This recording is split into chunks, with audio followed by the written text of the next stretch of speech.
नमस्कार, स्वागत है उत्तर प्रदेश के हमारे इस खास बुलेटिन में। मैं हूं आपके साथ दिव्या सिंह। बुलेटिन की शुरुआत इस वक्त की बड़ी खबर के साथ करते हैं। इस वक्त की बड़ी खबर झांसी से सामने आ रही है। अतीक अहमद के बेटे असद का एनकाउंटर हुआ है। यूपी एसटीएफ ने किया अतीक के बेटे का एनकाउंटर। एनकाउंटर में शूटर गुलाम भी मारा गया है और एनकाउंटर को लेकर एसटीएफ एडीजी ने दिया बयान। इसके पास से हथियार भी बरामद हुआ है, ऐसा एसटीएफ एडीजी ने कहा है। झांसी में हुआ असद और गुलाम का एनकाउंटर। असद और गुलाम पर था 5-5 लाख रुपए का इनाम। बड़ी और अहम खबर झांसी से आपको टीवी स्क्रीन पर है। आपको बता दें कि अतीक के बेटे असद का एनकाउंटर हो गया है। असद और उसके साथ शूटर गुलाम भी मौजूद था। दोनों का एनकाउंटर हुआ है। दोनों पर आपको बता दें कि 5-5 लाख रुपए का इनाम घोषित किया गया था। हालांकि झांसी में वो छुपा हुआ था, जिसके बाद गुप्त सूचना के आधार पर लोकेशन ट्रेस करके पुलिस प्रशासन वहां पे पहुंची और इस घटना को अंजाम दिया गया है। हालांकि पहले इस पूरे घटना में उसे पकड़ने की कोशिश की गई, लेकिन जब वो भागता दिखा, जिसके बाद एनकाउंटर किया गया है। बड़ी और अहम खबर झांसी से आपके टीवी स्क्रीन पर है, जहां पर अतीक के बेटा असद का एनकाउंटर हुआ है और साथ में शूटर गुलाम पर भी एनकाउंटर हुआ है। जब इस पूरे मामले की घटना जब अतीक को पता लगा, अतीक कोर्ट में था, जिसके बाद वो मौके पर फूट कर रोने लगा है। बड़ी और अहम खबर झांसी से आपके टीवी स्क्रीन पर है। इस वक्त की बड़ी खबर आपको बता दें कि अतीक का बेटा असद का और गुलाम शूटर का एनकाउंटर हुआ है। तस्वीरें आप देख सकते हैं। झांसी से ये तस्वीर दिखा रहे हैं, जहां अतीक अहमद का बेटा असद का ये एनकाउंटर हुआ है। एनकाउंटर को लेकर एसटीएफ एडीजी ने बयान दिया है। इनके पास से कुछ हथियार भी बरामद किए गए हैं। झांसी से ये तस्वीरें आपको दिखा रहे हैं, जहां एनकाउंटर में शूटर गुलाम भी मारा गया है।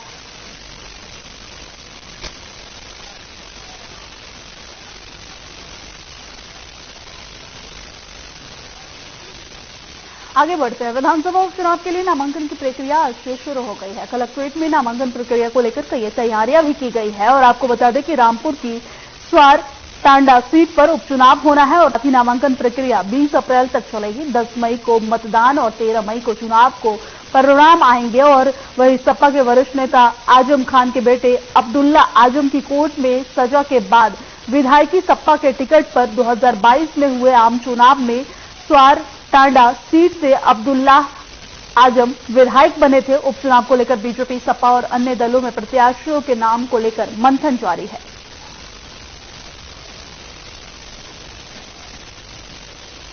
रामपुर से खबर आपको बता रहे हैं, जहां 11 बजे से 3 बजे तक ये नामांकन की प्रक्रिया चलेगी और आज नामांकन की प्रक्रिया शुरू हो गई है। रामपुर में स्वार विधानसभा सीट पर उपचुनाव को लेकर नामांकन की प्रक्रिया शुरू हुई है।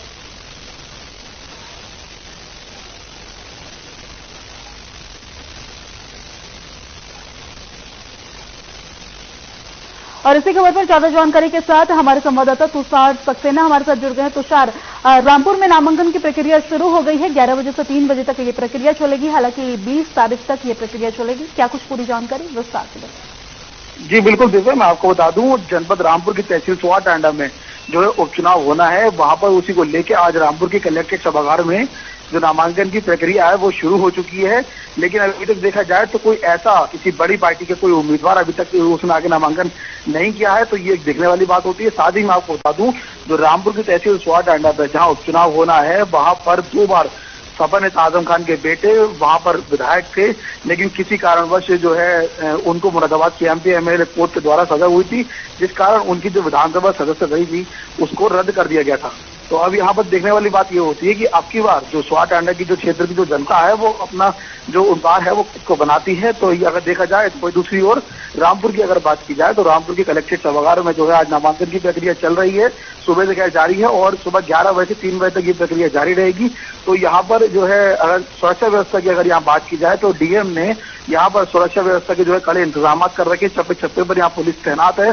पूरे कलेक्ट्रेट सभागार के पूरा पश्चिम, उत्तर, दक्षिण सब जगह जो यहाँ पर पुलिस चप्पे चप्पे पे यहाँ पर तैनात है। जी तो सर, क्या अभी तक की क्या सामने आ रही है कि सपा की तरफ से किनका नाम सामने आ सकता है? देखिए, ऐसा अभी कहना थोड़ा जल्दबाजी होगी, क्योंकि अभी तक ऐसा कुछ सामने क्लियर नहीं हो पा रहा है जैसा कि आखिरकार जो वहां से स्वाटांडा की जो क्षेत्र है तहसील, वहां से आखिर समाजवादी किसको अपना प्रत्याशी के रूप में उतारती है। तो ये एक देखने वाली बात होती है। तो वहीं अगर दूसरी ओर अगर भाजपा की बात की जाए तो वहां से भाजपा के जो प्रत्याशी हैं वो भी कहीं ना कहीं अपनी तैयारी में जो है अभी उतरेंगे, क्योंकि अभी तक ऐसे क्लियर ही नहीं हो पाया कि भाजपा की तरफ से ऐसा कौन आने वाला है। दूसरा क्या है कि अपना दल एस जो पार्टी है भाजपा के जो समर्थन में लगी हुई है, वो भी अपने जो है अब की बार पूरे दमखल के साथ यहाँ पर तैयार कहीं ना कहीं नजर आ रहे हैं। तो ये चीज एक देखने वाली बात होगी कि आखिरकार जो प्रत्याशी है वो कौन हो सकता है। ठीक है, शुक्रिया तमाम जानकारी साझा करने के लिए। आगे बढ़ते हैं और इस वक्त की बड़ी खबर एक और बरेली से सामने आ रही है, जहां 2 बाइकों की आमने सामने में भिड़ंत हो गई है। हादसे में 2 लोगों की मौके पर मौत हो गई है, 4 लोग घायल बताए जा रहे हैं। हादसे की सूचना मिलते ही इंस्पेक्टर इंद्र कुमार मौके पर पहुंचे हैं और घायलों को अपनी निजी कार में पहुंचाया हॉस्पिटल। घटना के बाद से मृतकों के परिवार में कोहराम मचा हुआ है। देवरनिया थाना क्षेत्र के रेछा रोड की देर रात की पूरी घटना बताई जा रही है।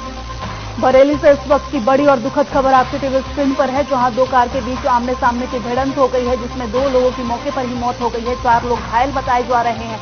इस पूरे घटना की सूचना जब इंस्पेक्टर को मिली तो इंस्पेक्टर मौके पर पहुंच के और इंसानियत का मिसाल जो है वो कायम किया है। अपने निजी कार में बैठाकर घायलों को अस्पताल में भर्ती कराया है। माफ कीजिएगा, 2 बाइकों में ये भिड़ंत हुई थी, कार में नहीं, 2 बाइकों में ये भिड़ंत हुई है।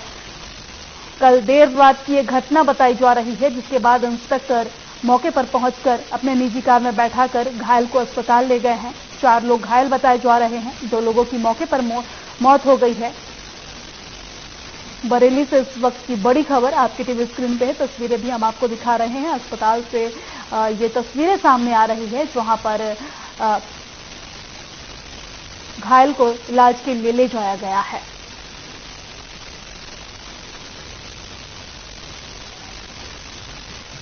और एक और बड़ी खबर बरेली से सामने आ रही है, जहां टॉयलेट टैंक में गिरकर मासूम की मौत हो गई है। घर में खेलते समय बच्चे के साथ यह हादसा हुआ है। 10वां संस्कार में शामिल होने आया था परिवार। आंवला थाना क्षेत्र के रहटुइया गांव का यह पूरा मामला बताया जा रहा है। बरेली से इस वक्त की एक और बड़ी और दुखद खबर आपके टीवी स्क्रीन पर है, जहां पर टॉयलेट टैंक में गिरकर एक मासूम की मौत हो गई है। तस्वीरें देख सकते हैं, रहटुइया क्षेत्र की ये तस्वीर दिखा रहे हैं, जहां पर टॉयलेट टैंक में गिरकर एक मासूम की मौत हो गई है। घटना के बाद पूरे इलाके में सनसनी फैल गई है। परिवार वालों का रो रो कर बुरा हाल है। परिवार 10वें संस्कार में शामिल होने के लिए मौके पर पहुंचा था, जहां पर ये घटना घटी है। एक मासूम की टॉयलेट टैंक में गिरने से मौत हो गई है, जिसके बाद परिजनों का रो रो कर बुरा हाल है। बरेली से यह तस्वीर आपकी टीवी स्क्रीन पर है।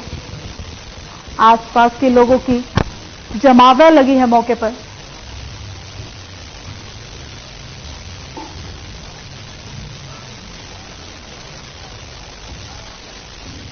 आगे बढ़ते हैं। नगर निकाय चुनाव को लेकर झांसी के प्रथम चरण में मतदान होना है, जिसको लेकर झांसी में नामांकन प्रक्रिया शुरू हो गई है। वहीं जिले में शांतिपूर्ण ढंग से चुनाव प्रक्रिया संपन्न कराने को लेकर झांसी जिलाधिकारी रविंद्र कुमार ने मौरानीपुर पहुंचकर चुनाव और नामांकन प्रक्रिया का जायजा लिया है, जहां उन्होंने मौरानीपुर तहसील में चल रही नामांकन प्रक्रिया को देखा है। इसके बाद उन्होंने अग्रसेन महाविद्यालय में बनाए रखे स्ट्रांग रूम और मतगणना स्थल का भी निरीक्षण किया है।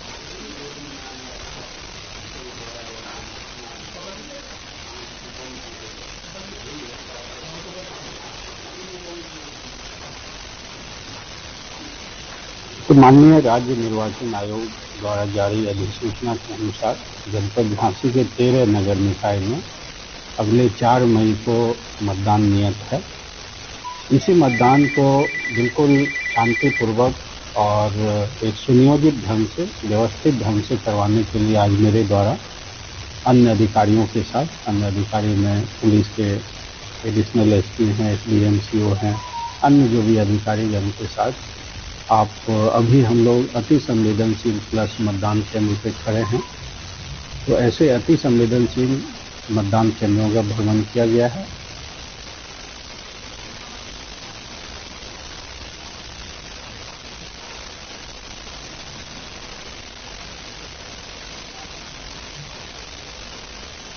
और प्रदेश में मुख्यमंत्री के साफ निर्देश हैं कि जिले की स्वास्थ्य व्यवस्था को बेहतर बनाया जाए। इसके साथ ही कोई भी डॉक्टर आने वाले मरीजों को बाहर की दवा न लिखे, जिसको लेकर सरकार की चलाई जा रही योजनाओं का लाभ लोगों तक पहुंच रहा है या नहीं, यह जानने के लिए झांसी के डीएम रविंद्र कुमार ने अचानक मौरानीपुर स्वास्थ्य केंद्र का निरीक्षण किया है। डीएम को स्वास्थ्य केंद्र में देख स्वास्थ्य कर्मचारियों के हाथ पांव फूल गए हैं। वहीं निरीक्षण के लिए पहुंचे डीएम रविंद्र कुमार ने सबसे पहले ओपीडी देख रहे चिकित्सकों से बात की है और इसके बाद उन्होंने कोविड जांच और वार्ड का निरीक्षण किया है।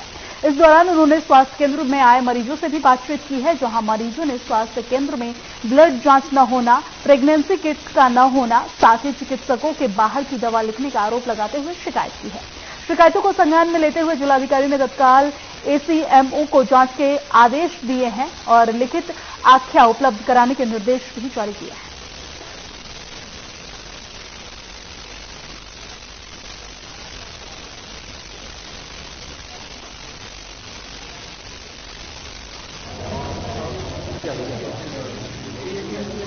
देखिए, जनपद में कोविड के बढ़ते प्रचलन को देखते हुए आज सीएचसी मौरानीपुर का भ्रमण किया गया है। विशेषकर कोविड संक्रमण को रोकने के लिए यहाँ क्या क्या प्रिकॉशंस लिए जा रहे हैं उस पर फोकस था। जैसे मेरे द्वारा कोविड हेल्प डेस्क को देखा गया, जो कोविड जांच होता है उस काउंटर को देखा गया, जो ऑक्सीजन कॉन्सेंट्रेटर हैं उसको देखा गया है और आइसोलेशन वार्ड को देखा गया है।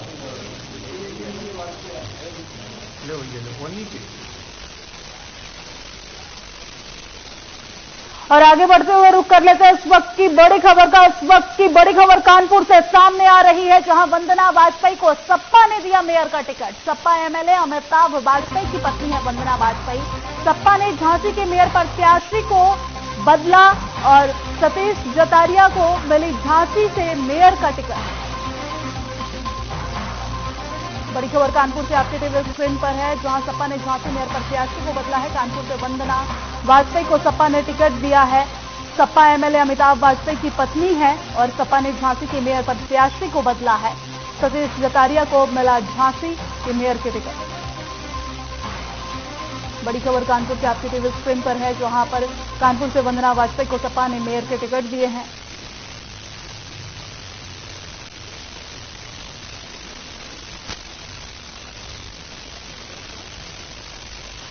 सपा ने झांसी के मेयर प्रत्याशी को बदला है। सपा ने झांसी के मेयर प्रत्याशी को बदलते हुए वंदना वाजपेयी को यह टिकट दिया है। एमएलए की पत्नी बताई जा रही है वंदना वाजपेयी।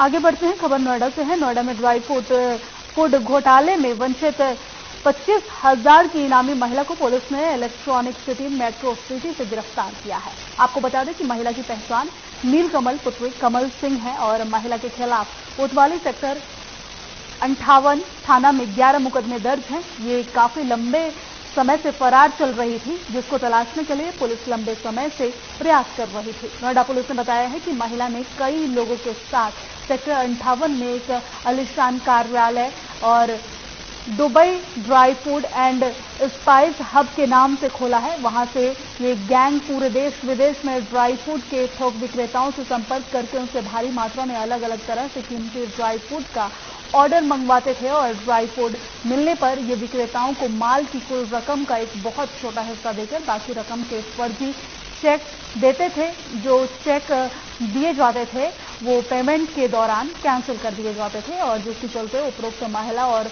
इस गैंग के अन्य सदस्यों के कई व्यापारियों से करोड़ों रुपए की धोखाधड़ी का मामला था। मामले में 7 लोगों के खिलाफ मामला दर्ज कराया गया था और इसमें 10 की गिरफ्तारी हो चुकी है। 7 अभी फरार हैं, जबकि गिरफ्तारी के प्रयास किए जा रहे हैं और इसी पूरे मामले में इस महिला की गिरफ्तारी आज की गई है। नोएडा इलेक्ट्रॉनिक सिटी सेंटर के मेट्रो के स्टेशन के पास से इनकी गिरफ्तारी की गई है।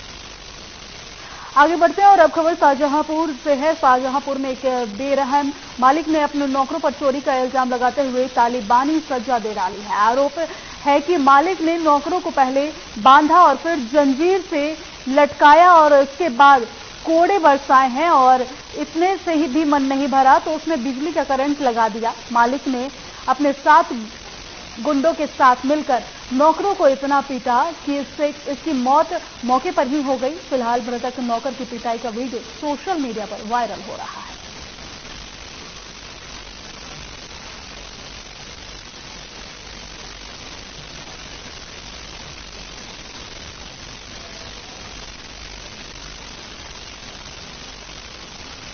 ये वीडियो देख सकते हैं शाहजहांपुर से का ये वीडियो जो है सोशल मीडिया पर इन दिनों को वायरल हो रहा है, जहां पर मालिक ने चोरी का आरोप लगाते हुए अपने नौकर को खूब पीटा है, जिसकी मौके पर ही मौत हो गई।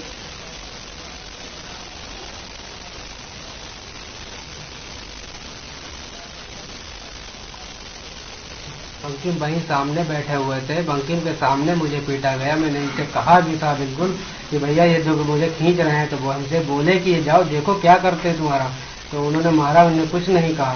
अच्छा, बंकी सूरी ने कुछ नहीं कहा? कुछ नहीं कहा। तो उनके सामने वो लोग बेरहमी से आपको मारते रहे? जी बिल्कुल।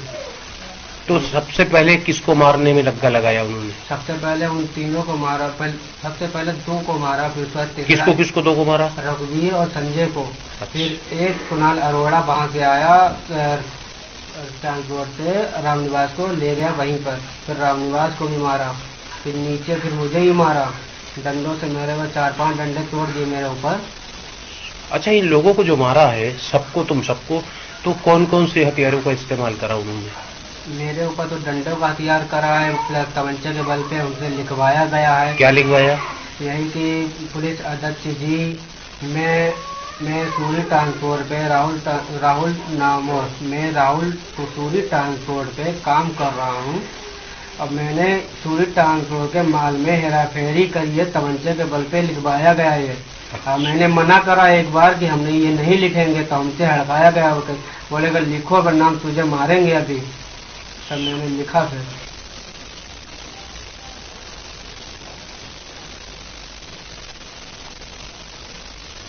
आगे बढ़ते हैं और अब खबर बरेली से है। बरेली में कुतुबखाना फ्लाईओवर ब्रिज के निर्माण कार्य में कई खामियां देखने को मिली है। यहां मजदूर जान जोखिम में डालकर काम कर रहे हैं, तो वहीं एक मजदूर बिना किसी सेफ्टी के वेल्डिंग का काम कर रहा था। और इतना ही नहीं, जहां वेल्डिंग का काम किया जा रहा था वहां से लोगों को गुजरने का भी सिलसिला जारी था। बिना किसी बैरिकेडिंग के वेल्डिंग का काम किया जा रहा था, जिससे वहां से गुजर रहे लोगों पर भी चिंगारियां गिर रही थी।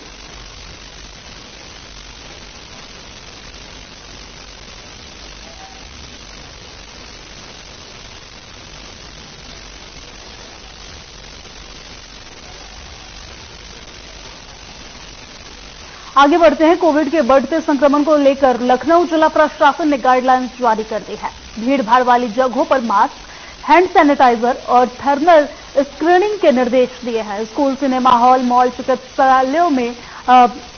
चिकित्सक के कार्यालयों में के लिए भी ये निर्देश जारी किया गया है। सावधानियां सीखी हैं, उनको फिर से अमल में लाए जाने की जरूरत है। कोविड प्रोटोकॉल के अंतर्गत जब कोई व्यक्ति भीड़ भाड़ वाले इलाके में जाता है तो उसको मास्क का इस्तेमाल जरूर करना चाहिए और सोशल डिस्टेंसिंग फॉलो करनी चाहिए। हैंड सैनिटाइजर्स का यूज करना चाहिए और किसी से गले मिलने या हाथ मिलाने से बचना चाहिए। अगर किसी व्यक्ति को बुखार हो जाता है, फीवर हो जाता है, तो उसको कोविड टेस्ट कराना चाहिए और तब तक खुद के लिए पृथक कर लेना चाहिए। इंस्टीट्यूशनल स्तर पर भी हमको चाहे स्कूल, कॉलेजेस हों, ऑफिसेज हों या रेलवे स्टेशन या बस स्टॉप्स हैं, वहां पर कोविड प्रोटोकॉल के नियमों का पालन कराया जाना चाहिए, जिसमें थर्मल स्कैनिंग भी इंक्लूडेड है कि बाहर से आने वाले हर व्यक्ति की थर्मल स्कैनिंग हो, जिससे कि कोई व्यक्ति अगर उसको टेम्परेचर है तो पहले ही डिटेक्ट हो। और इकोना के अंतर्गत ग्राम पंचायत प्राणवा महंत के पंचायत भवन में यूनिसेफ की कंट्री चीफ सिंथिया, जिलाधिकारी नेहा प्रकाश, मुख्य विकास अधिकारी अनुभव सिंह और जिला बेसिक शिक्षा अधिकारी लखनऊ ऑफिस व यूनिसेफ के अन्य अधिकारियों ने ग्रामवासियों के साथ बैठक कर संचारी रोग नियंत्रण अभियान की समीक्षा की है। इस अभियान के दौरान जन जागरूकता अभियान चलाया जा रहा है और उसके बारे में आंगनबाड़ी कार्यकर्ता, आशा और उच्च प्राथमिक विद्यालय सीता द्वारा की प्रभारी प्रधानाध्यापक गीता मिश्रा, कक्षा 6 की छात्रा ऋचा विश्वकर्मा और कक्षा 8 की छात्र करण जायसवाल ने से यूनिसेफ की चीफ ने सीधे संवाद किया है। आंगनबाड़ी आशाओं ने बताया है कि 1 अप्रैल से 30 अप्रैल तक संचारी रोग नियंत्रण अभियान और 17 अप्रैल से 30 अप्रैल तक दस्तक अभियान चलाकर जनपद के शहरी और ग्रामीण क्षेत्रों को स्वच्छता के प्रति सजग और जागरूक करने के लिए, विशेष साफ सफाई रखने के लिए जागरूक किया जा रहा है।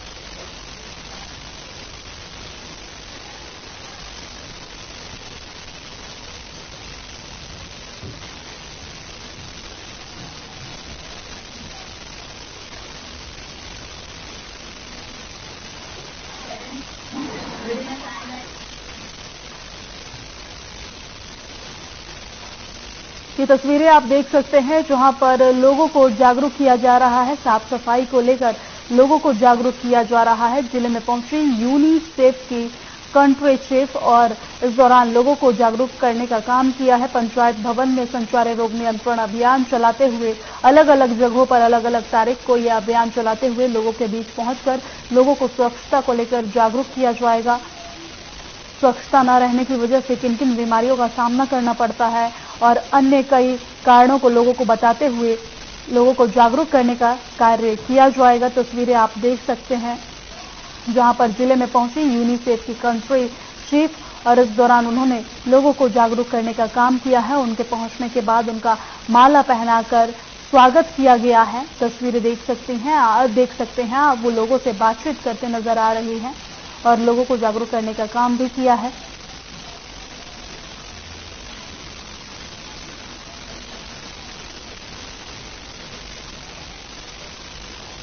और आगे बढ़ते हैं, झांसी के टोडी फतेहपुर थाना क्षेत्र के अंतर्गत गांव महेवा में पुलिस की तत्परता से एक बड़ी घटना होने से बच गई है, जिसमें फांसी के फंदे पर झूल रही एक विवाहिता को पुलिस ने बचाते हुए उसे सामुदायिक स्वास्थ्य केंद्र लाई है, जहां से झांसी मेडिकल रेफर कर दिया गया है। बताया जा रहा है कि बीते दिन एक महिला ज्ञान देवी ने पुलिस क्षेत्राधिकारी को प्रार्थना पत्र देकर आरोप लगाया था कि उसके पति जाहर सिंह की हत्या उसके ही बेटे ने की है और जिसके बाद बहू ने खुद को कमरे में बंद कर फांसी के फंदे पर आत्महत्या की कोशिश की है।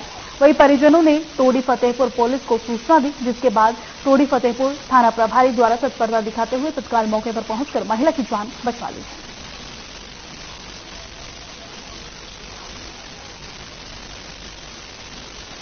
ये नाम इसका सारवा है, पति का नाम राघवेंद्र है। ये महेवा की रहने वाली उसकी बेटी लेकर के आई, इसके द्वारा बताया गया कि मैंने फांसी लगाने की कोशिश की है, तो इसको थोड़ा सा पेट दिख रही है, तो प्राथमिक यहाँ पर उपचार करने के पश्चात मेडिकल कॉलेज झांसी के लिए रेफर किया गया है, जिससे से आगे वहाँ पर बाकी जहाँ उपलब्ध है तो वहाँ पर मैनेजमेंट किया गया है। और मेरे साथ उत्तर प्रदेश की खबरों में फिलहाल इतना ही। मुझे दीजिए इजाजत। नमस्कार।